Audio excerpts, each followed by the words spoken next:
वालेकुम नाजरीन, मैं हूं आपका होस्ट हमजा मरीद और आप देख रहे हैं मेरा यूट्यूब चैनल। नाजरीन, उम्मीद करता हूं कि आप तमाम लोग खैरियत से होंगे। नाजरीन, आज हमने बात करनी है फार्मर्स पर कि फार्मर्स की का ये दावा होता है कि जो मिडल मैन है उनका मतलब कि आड़ती है, जिसे हम कमीशन एजेंट भी कहते हैं, सारा प्रॉफिट वो ले जाता है। नाजरीन, कल ही के दिन वज़ीर आज़म से कुछ किसानों ने मुलाकात की। उस तमाम मुलाकात में उन्होंने एक ही बात पर जोर दिया, जिस पर बाद में वज़ीर आज़म ने भी कहा कि आप ये कहना चाह रहे हैं कि सारा प्रॉफिट मिडल मैन ले जाता है। नाजरीन, अगर हम हकीकत पर नज़र डालें तो इस तरह की कोई बात नहीं है। नाजरीन, आड़तिया तो खुद मफलूज हो जाता है। आड़ती के पास इतनी कैपेसिटी नहीं होती कि वो किसी को बेबस कर सके। जो आड़ती है, एक कोई फसल 3 माह की होती है और कोई होती है 6 माह की। आड़तिया तो खुद 3 से 6 माह के लिए इन्वेस्ट करता है किसान के पास, क्योंकि जब किसान को ज़रूरत पड़ती है किसी भी चीज़ की तो वो आड़ती से आकर पैसे लेकर जाता है, क्योंकि ये उसकी आड़ती की इन्वेस्टमेंट होती है जो उसने कमीशन लेना है। कि वो 3 माह बाद उसका ये कमिटमेंट होती है उसके साथ, किसान के साथ, कि यार 3 माह की ये फसल है और 3 माह के बाद तुमने ये फसल मेरी दुकान पर लेकर आनी है। और आड़ती को भी वो पैसे जो आगे बेचता है फसल, वो 1 माह बाद मिलते हैं तकरीबन, क्योंकि उधार वाला सिस्टम है हमारी मंडियों में तकरीबन। और कुछ मंडियां हैं पंजाब की जिधर नेट पेमेंट पर, नेट कैश पर कारोबार होता है, मगर ज़्यादातर मंडियों में इसी तरह काम होता है कि उधार पर 10 दिन बाद ले ले, 15 दिन बाद, मगर किसान को उसी दिन पैसे मिलते हैं।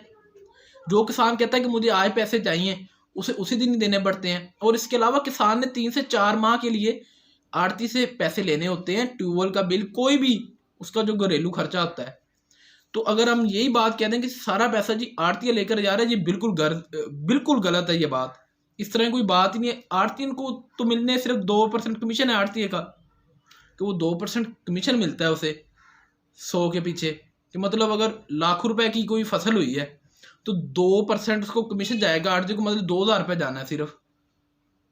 टोटल होता है 3.25 कमीशन टोटल जो आड़ती लेना है, उसमें से मजदूरी में भी चला जाता है और दलाल का भी उसमें हिस्सा होता है। मगर जो आड़ती हजरात को मिलता है या कमीशन एजेंट को, वो सिर्फ 2% है। ये बात बिल्कुल गलत है।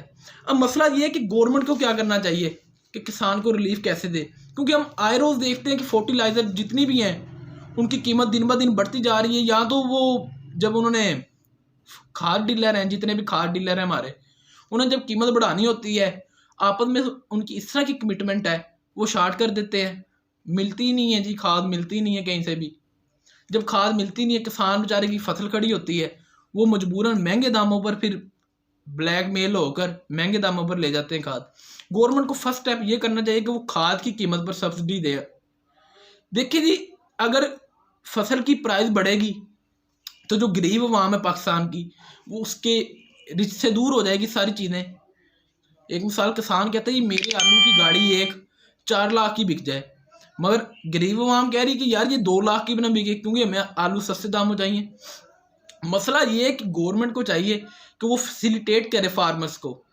ये आड़ती का कोई चक्कर नहीं, आड़ती के पास तो इतनी इन्वेस्टमेंट ही नहीं होती। ये जो ऊपर इन्वेस्टर बैठे हैं ना, आड़तियों से भी ऊपर, जो आड़तियों से सामान माल सारा खरीद कर आगे जाता है और बाद में वो इन्वेस्ट करते हैं, वो अप एंड डाउन करते हैं, जिनको गवर्नमेंट आजकल माफिया का नाम दे चुकी है। क्योंकि हमारा सिस्टम ही सारा खराब हुआ पड़ा है। इधर कारोबार के जरिए ये जी 3 महीने लेकर स्टॉक कर लें या 6 महीने लेकर स्टॉक कर लें, जब रेट बढ़ेगा फिर बेच देंगे। रेट बढ़ता ही तब है जब स्टॉक हो जाती है चीज़। 6 माह के लिए जब कोई चीज़ स्टॉक होगी तो रेट तो बढ़ना ही है। अवाम की डिमांड होगी 1 लाख एक साल बोरी की, और स्टॉकिए ने सारी स्टॉक पर लगा दी और मिल रही है 20,000, रेट बढ़ गया, डिमांड बढ़ गई, तो फिर आड़ती जो है इन्वेस्टर हजरात वो निकालेंगे और ब्लेम सारा जाता है आड़ती। आड़ती के पास इतनी वो इन्वेस्ट नहीं होती, इन्वेस्टमेंट, कि वो आगे इस तरह काम कर सके। अब दूसरे नंबर पर बात करते हैं कि गवर्नमेंट को चाहिए कि वो किसान को पानी पर सब्सिडी दे।